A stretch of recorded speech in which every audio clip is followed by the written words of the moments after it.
Yeah, and then to not leave palliative care as there's nothing left to do.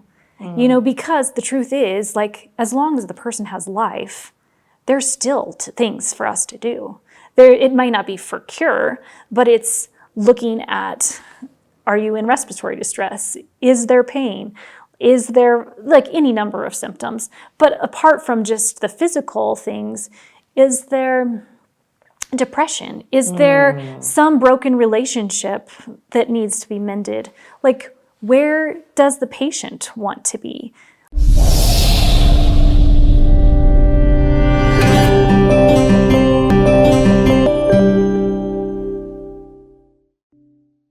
Okay, let's talk about then the living room hospital. Now, thank God that we sort of filmed some content so people are seeing what it is. Yeah. But I still want you to share what then becomes the vision for this, especially in terms of what then did you want the government to know is possible. Yeah, so the hospital, initially we constructed it so that it would be similar to Kimberleo and Kip Karen and have inpatient space for hospice, palliative care, rehab. And then when we went to register it, so we arrived back, it's 2019, we go to register the hospital, and the Ministry of Health said they didn't want it to be a specialty center. So they wanted it to be a community hospital, and that's what they, through NHIF, were willing to reimburse. And so we began to navigate, like, our vision is to be a community of compassion that honors life and offers hope. So what services can we add that will filter through that to be able to serve the community around us? And, in Kip Karen, Kimberleo was always, like, funded through donations and the profits of the funeral home. But we were trying to create a model within the hospital to work with NHIF so that we could get it as sustainable as possible. So we still wanted to serve, people who could pay very little, people who could afford private services. We were trying to create a balance between that, but really wanted people to be able to access and afford hospital care. And so it took 2 years, but we eventually were able to get NHIF in place and began to get the reimbursement and really work to build a system. Because during those 2 years, adding maternity and a pediatric space and ICU and theaters with 2 large operating rooms, and really developing it into a hospital. And that took some time. It took some funding to be able to get the infrastructure in place, but got there, and then we're able to get the NHIF and build a team and begin to really serve patients. And in the middle of that, there's COVID. In terms of building this team, we're even talking about now getting consultation. So we're talking about doctors from other... Yeah, so consultants to come in with different specialties to be able to serve patients, to have our own team of medical officers.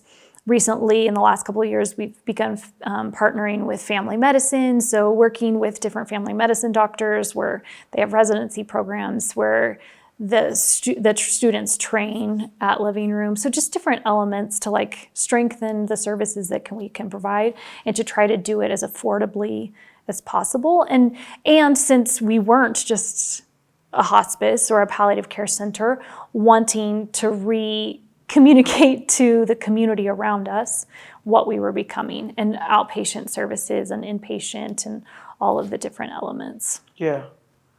So do you get the reimbursements? Because with NHIF, yes, there were always some delay with reimbursements, but we would continue to push and follow and eventually get paid. What we ended up doing, because we really wanted to create a model that could be replicable by others, that demonstrates that you can provide affordable care and do it within the system that's within Kenya. And so because of the delays in reimbursements, which does happen in all over the world, there can be delays. But for us, we decided let's create a revolving fund so that at least we would have enough operations to continue while we waited for the reimbursement. So that was working. It was working pretty well. And then NHIF got shifted to Shaw. And so like there's still a significant amount of money that we're owed by NHIF that just makes continuing operations difficult without those funds.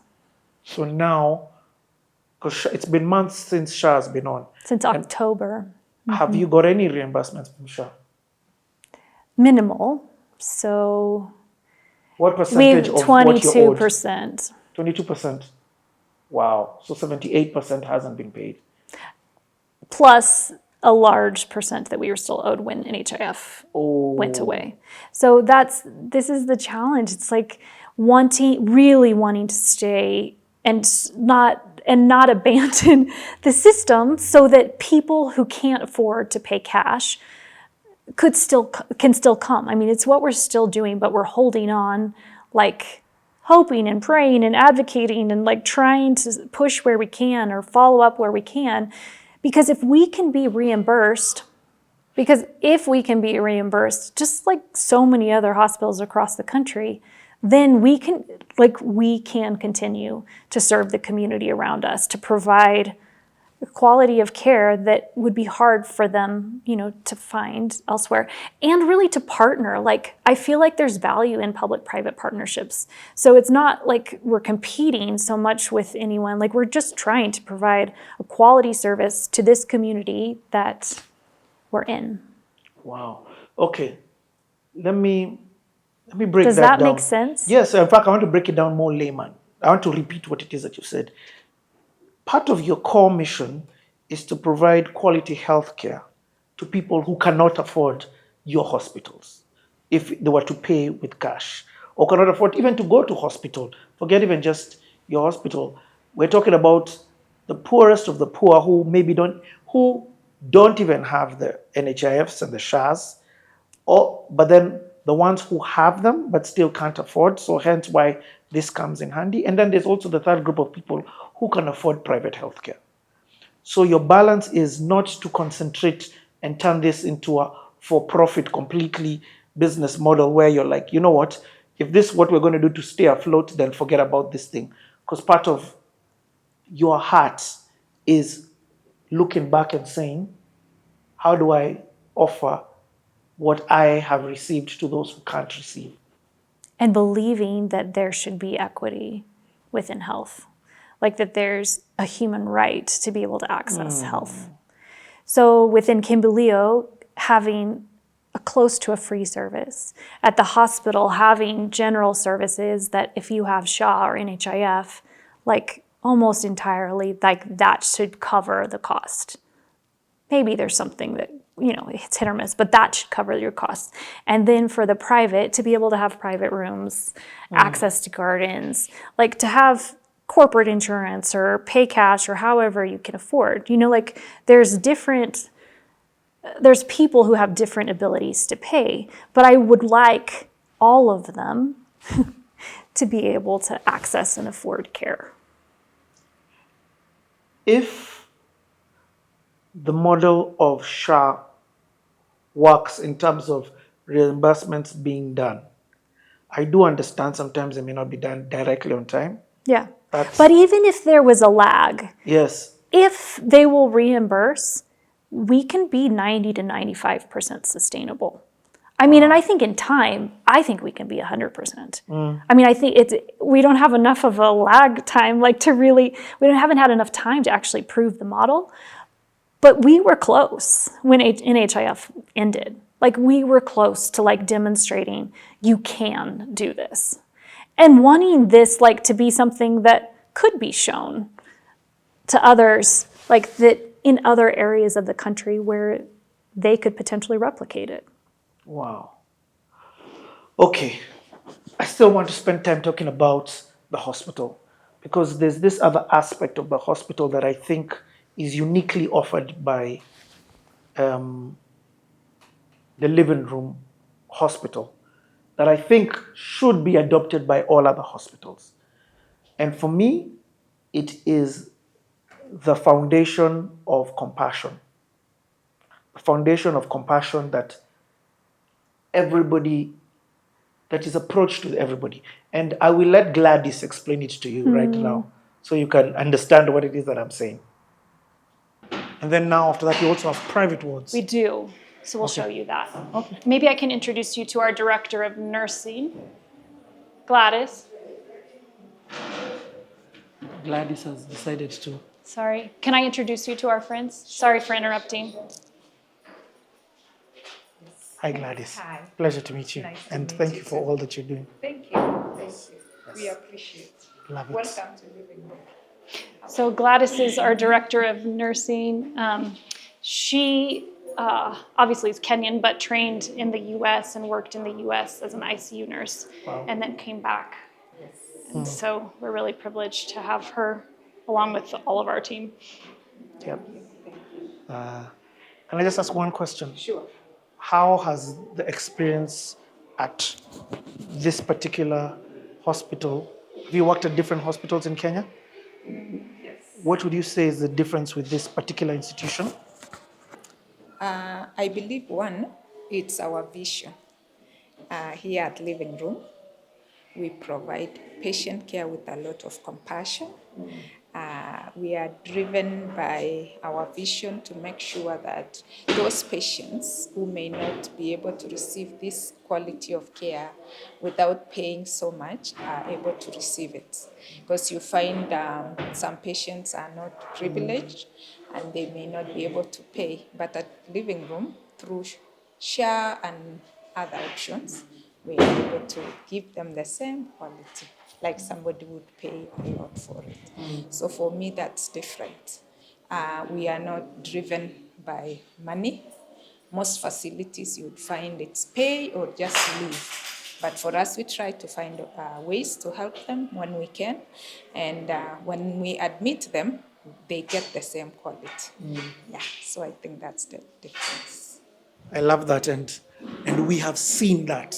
So it's one thing to hear it from you. It's another thing for us with our own eyes to actually see, lack of a better word, different classes of people receiving same quality care. Yes, yes. Okay. So we do that, and we do it with a lot of compassion every day.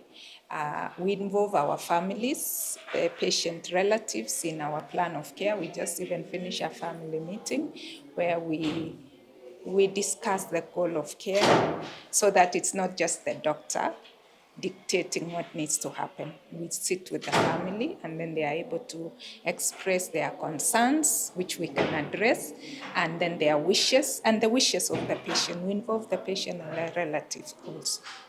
So that's different. That is different. And I just want to ask one last question and I let you go. And it's about that. What has been the impact when you have had family conversations with the family and let them know, have it be just a situation of what's happening? What would you say has been the response on families when you involve them? Most of them appreciate it a lot, like 99%. They appreciate it because mostly by the time they get to us, majority don't know what's really going on, or they may know pieces and bits. But we do go through the whole process with them.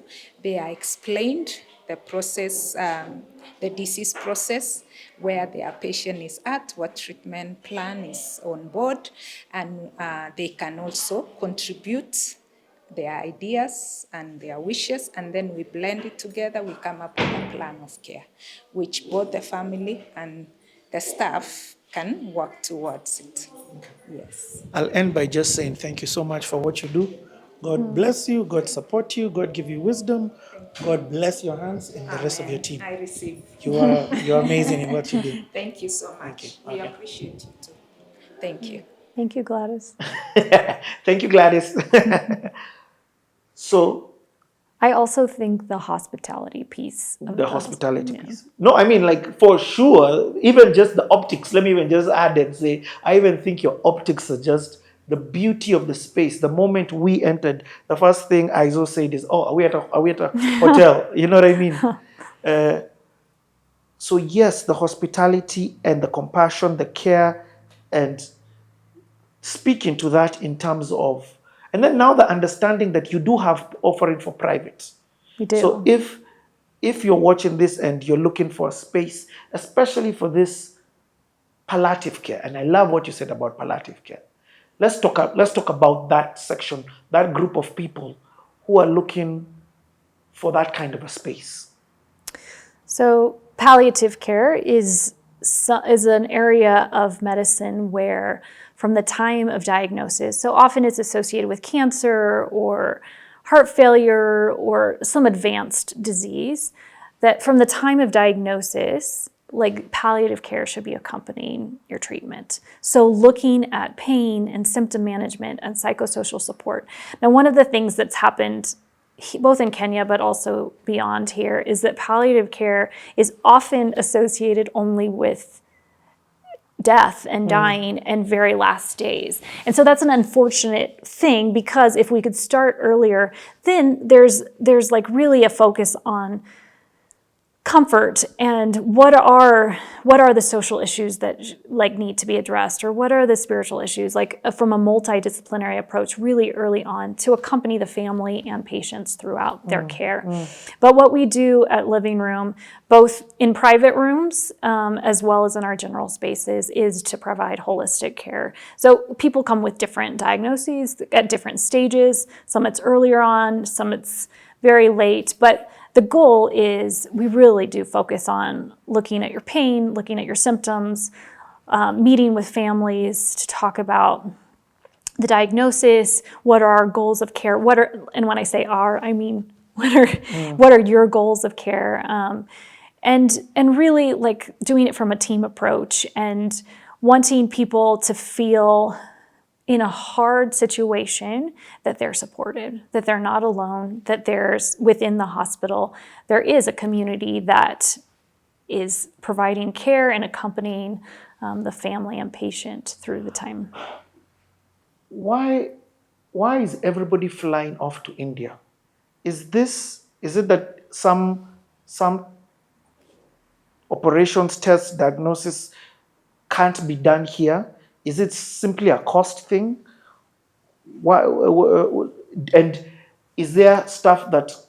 So there are definitely, I mean, I'm not an expert on this, but there are definitely people families who choose to go to India because of treatments that are not available here or that might be more affordable there versus here. But I also think that there's still an issue where families are not necessarily presented with the full picture of where the patient is at and how advanced disease is. And so it limits like your ability to make decisions. So you begin to travel or to sell your land to try to get a cure or to get the answers, when I feel like we do have the ability here to make the diagnosis, to understand how far it's progressed, and to really present to the families, even though it's hard, the reality of where things are at. And I think when that is not communicated, then it leaves ambiguity within families of what their choices are, and all of us want there to be healing. All of us want there to be life. And not that there aren't exceptions to this, but there's often like indicators of how far the disease has progressed. And I think it's important for families to be able to make decisions informed with on the basis of truth. Yeah, and then to not leave palliative care as there's nothing left to do. Because the truth is, like, as long as the person has life, there's still things for us to do. It might not be for cure, but it's looking at, are you in respiratory distress? Is there pain? Is there, like, any number of symptoms? But apart from just the physical things, is there depression? Is there some broken relationship that needs to be mended? Like, where does the patient want to be? Like, do they want to be at home versus somewhere far away? You know, like I think there's opportunities when conversation, and it's not to be direct in a way that's unkind, but there is a skill to speaking truthfully in a way that can help families and patients make decisions. I completely agree with you on that. I feel like there's a trust deficit because of sometimes you know the way you want the truth, the whole truth, and nothing but the truth. But you also want it delivered in love. I don't want just the truth. I want the whole truth and nothing but the truth. And also I don't want to be fleeced. And within communication, within healthcare settings, in the same way that a surgeon wouldn't go and do a surgery without being trained. Like, communication is a skill that requires training and practice, and you know, that I think sometimes is like not fully appreciated. And that's why for me, when I saw even the man, you've nailed it. Communication is a skill. Even the manner and the space in which you communicate.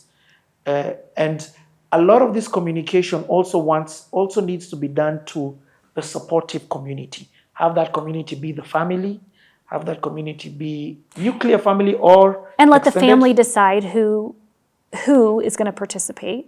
So each family is different. You know, some it's like 2 people, some it's like, no, we want the larger group. And some it's like, you know, how much does the patient want to know? You know, because there's also like within culture, like what can be communicated. And so it's all of those different dynamics. So like what's often been said is culturally we can't talk about these things, but truthfully, no, granted, I'm not originally from this culture, but my experience over the last 20 years is that there is room for communication if it's done well. If it's done bad, then like in the same as anywhere, then it's like it can be injuring. But when it's done well, it can be so helpful in making decisions. It is. Because everybody just wants to make the best decision for I'm calling them a guest now, but a patient. For their loved one. For their loved ones. Yeah. I like that. So, okay. The living room hospital that is in Eldoret. Right now, if somebody's watching this from anywhere across the world, across the country, are they able to come to you and let's say their loved one is at a certain stage of cancer, heart disease, Yeah. Are they able to come to you and begin this conversation?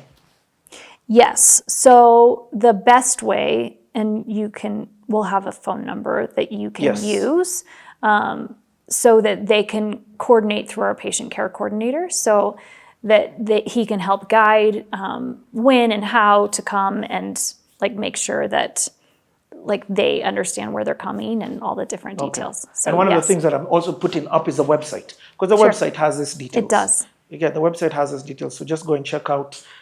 In fact, let me say it to you right now. The website is www.livingroominternational.org. www.livingroominternational.org.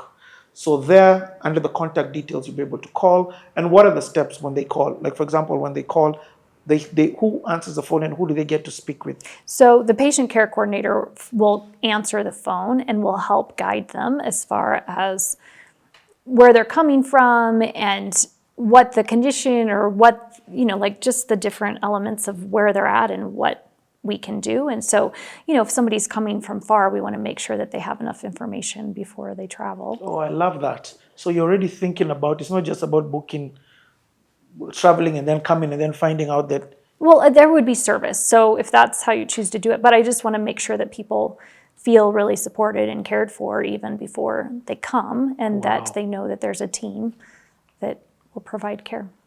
That's amazing. Okay. And what about people who are already doing this palliative care, but they're doing it at home?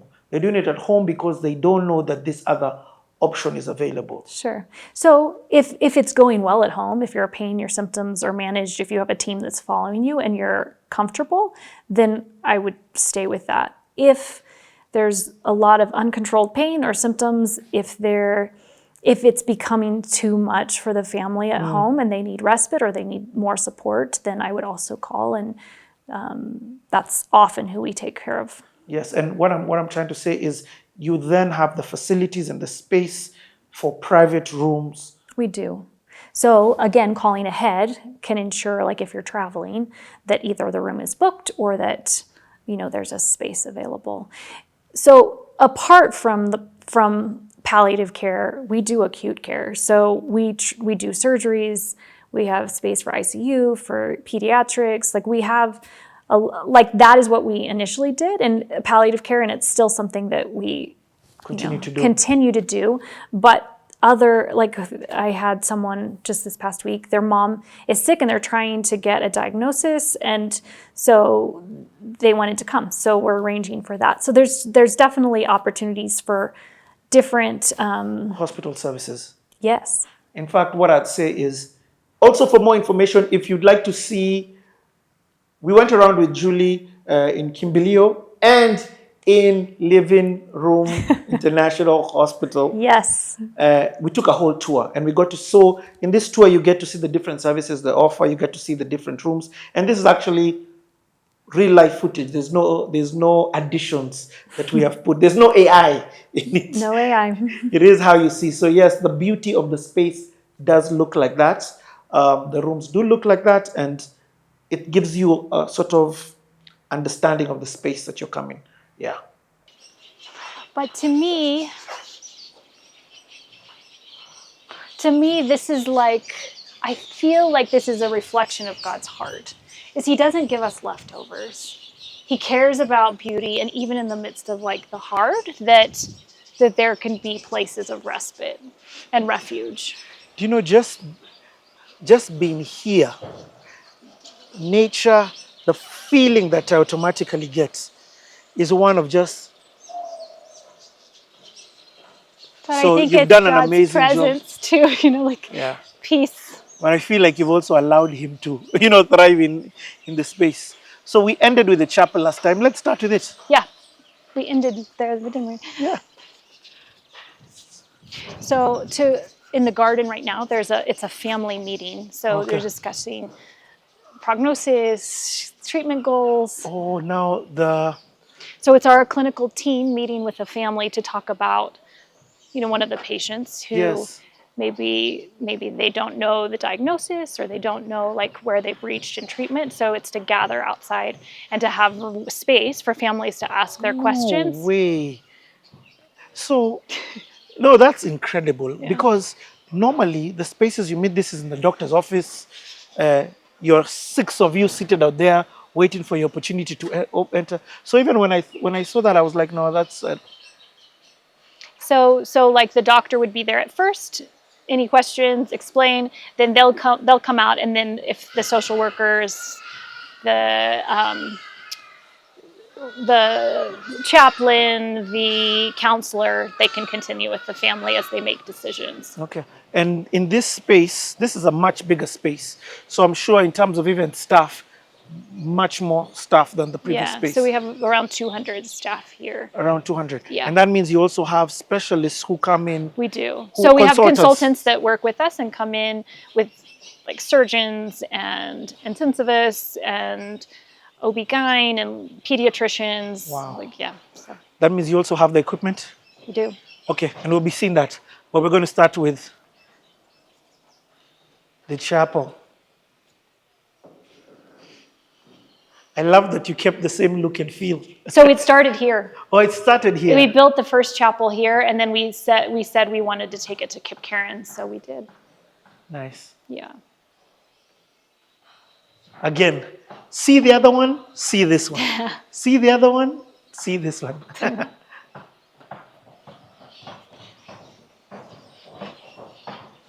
All done by local. Yeah. So people from Eldoret have been the architects, the contractors, the engineers. We have some engineers from Nairobi, and the landscape architect was a lady. She came from Nairobi to come and design this space. Amazing. Yeah. So this space over here is our current outpatient. So it's grown so much, and we didn't really build it to be able to have a lot of patients. Yeah. So the new construction is to actually bring all of the outpatients outside of this inner space, and to be able to separate those who are coming for inpatient services versus the community and the outpatient. Okay, noted. Yeah. We can come this way.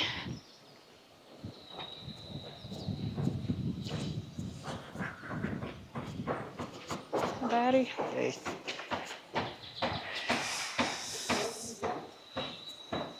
I mean, look at that tree, really. Ooh.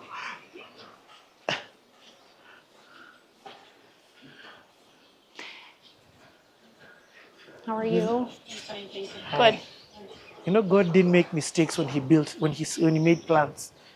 And What- even if someone didn't intend it for good, I mean, I'm not saying that the people who built this didn't intend, but like as far as they didn't have any intention of it becoming what it is. is. But trees and mind. Oh, deep. About it. So this is our physical therapy space. Yeah. You just come in for 1 second? Yeah. Okay.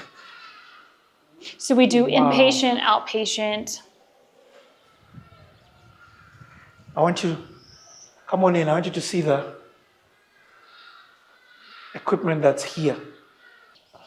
So we care for all of the patients who are admitted, and then we have a certain number who come from the community for physical therapy. Yeah, wow. This is pretty well stocked. Nzuri.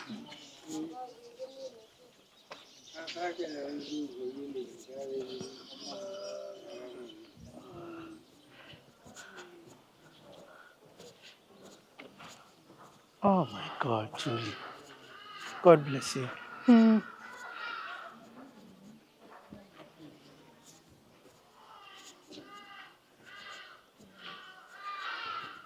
I love that I can see them speaking to the family to explain to them what's happening. That's such a huge part of, Right from this direction, it's beautiful. yeah. So Julie, I wanted to stand on this side because part of this care that you offer to the patient, part of the challenges that comes with this illness and sickness is lack of understanding from the family. So the family are also going through their own sort of turmoil and lack of understanding. So the fact that I can see your doctors taking time with love and care to explain to the family, that is such a huge burden Karibu. relief. Yeah. That is such a huge burden relief. And I'd just like you to touch a bit about that.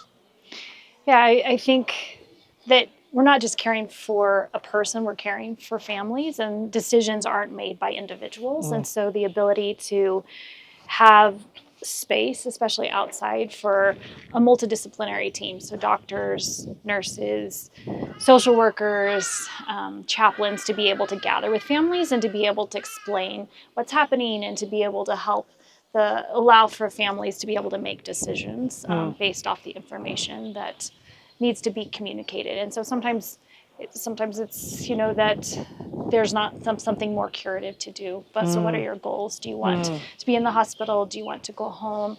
What are your concerns?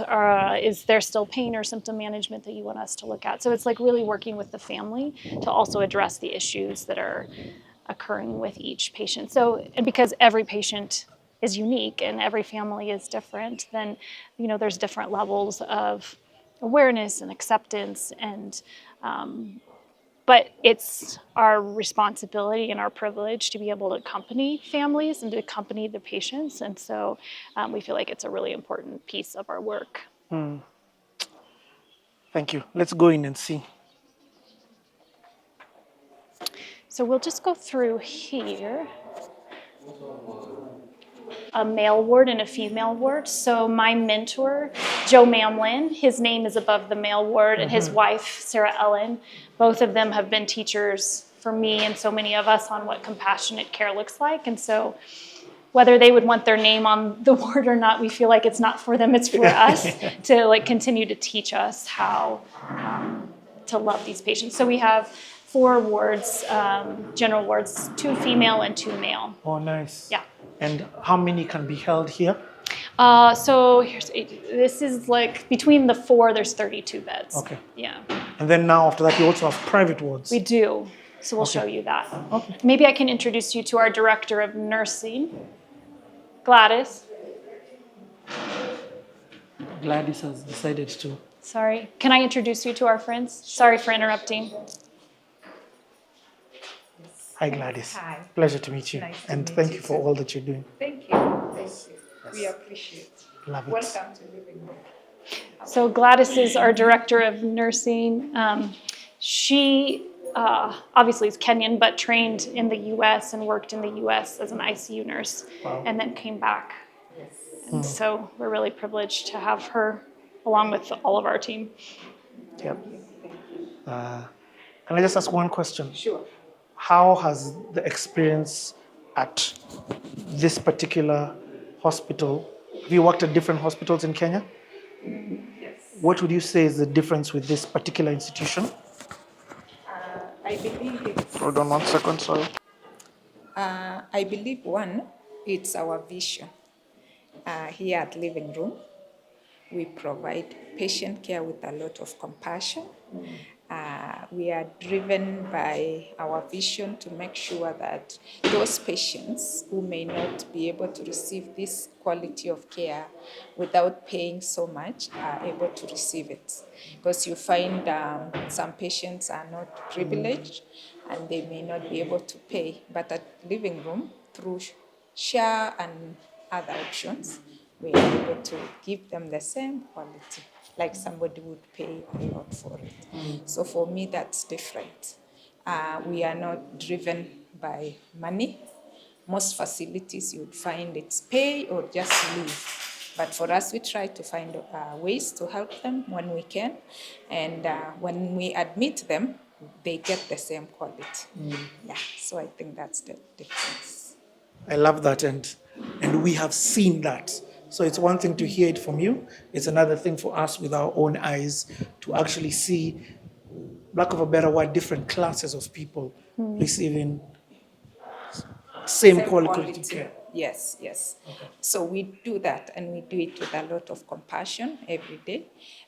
We involve our families, patient relatives in our plan of care. We just even finished a family meeting where we discuss the goal of care so that it's not just the doctor dictating what needs to happen. We sit with the family and then they are able to express their concerns, which we can address, and then their wishes and the wishes of the patient. We involve the patient and their relatives also.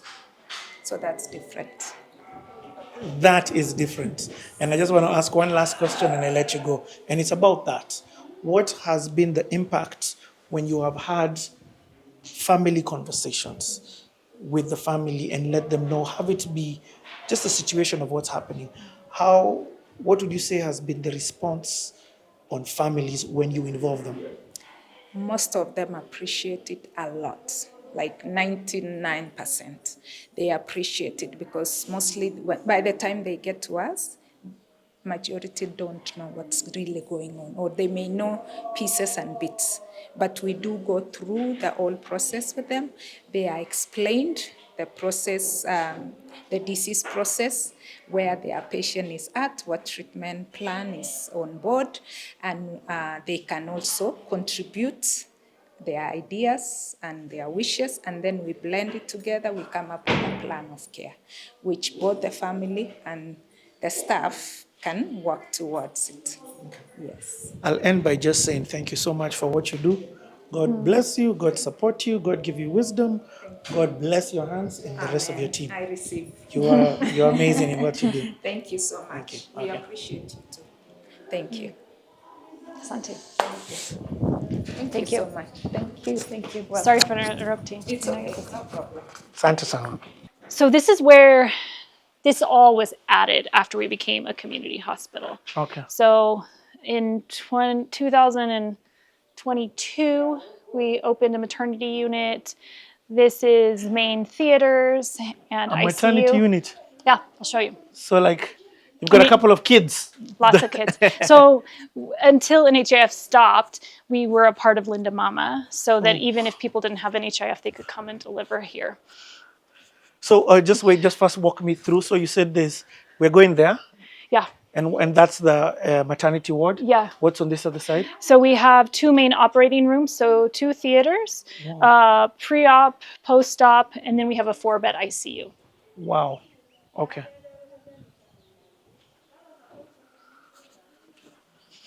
So we're clearly doing some surgeries right now. Yes. And do you get specialists from across Kenya?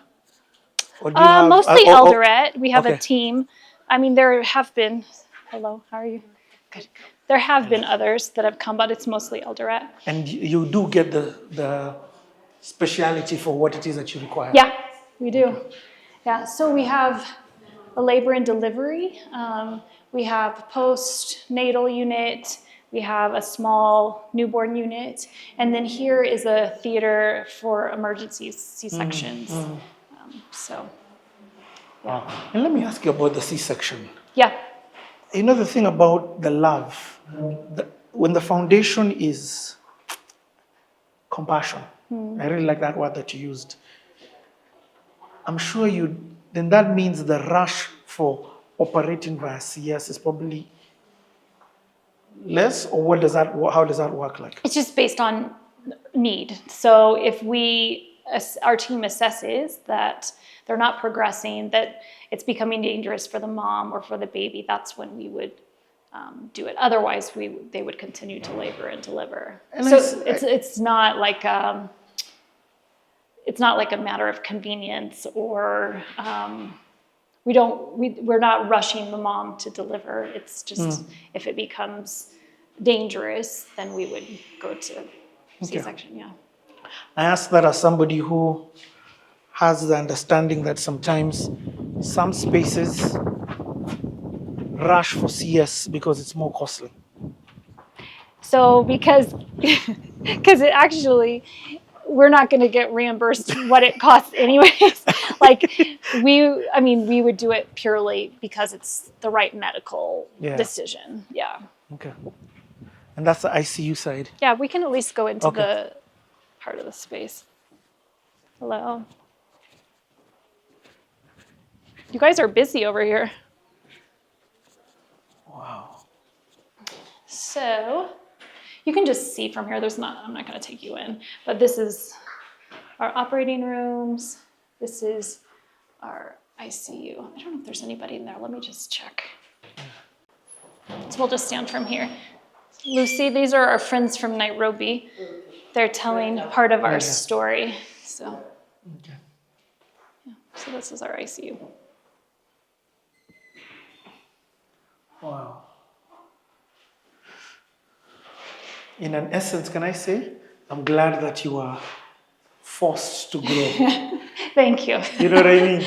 Well, it definitely helped, like after my kids were sick and they had treatable diseases that weren't often treated in Kenya.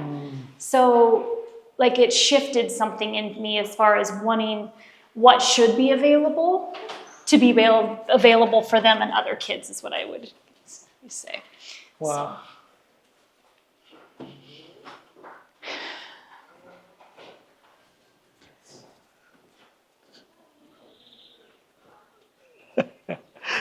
So from an operational standpoint, you are completely hands-off, or Mostly. There's a team that manages. There is a team that runs it. I am here to support them, but it's Kenyan run.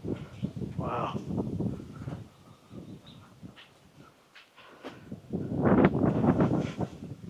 Yeah, I'm glad you were forced to expand. I'm sure some of these services Yeah. have really saved a lot of lives. So has the ICU unit. Yeah. And also,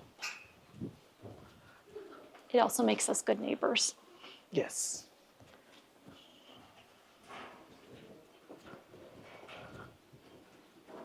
And plants grow really well in this soil. I mean, so this space again has been operational from what year? 2019. 2019. So these are our private rooms. Let me see if there's one that's available.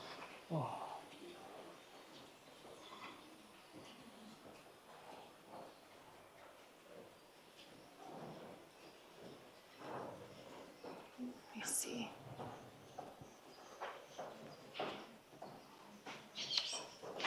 How many private wings do you have? 7.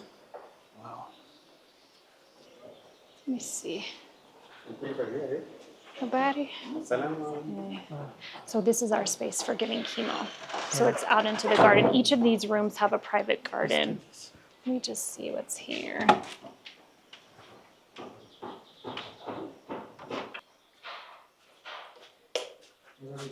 Oh, yeah. Come in. Yeah, karibu. Oh,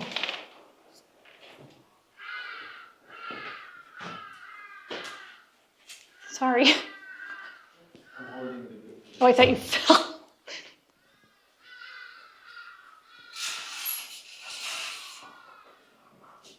nice. So three people in a private room. So it can be, or it can be a patient and a loved one if you want it that way. So that's how we, Wow. yeah. It can be fully private. Okay.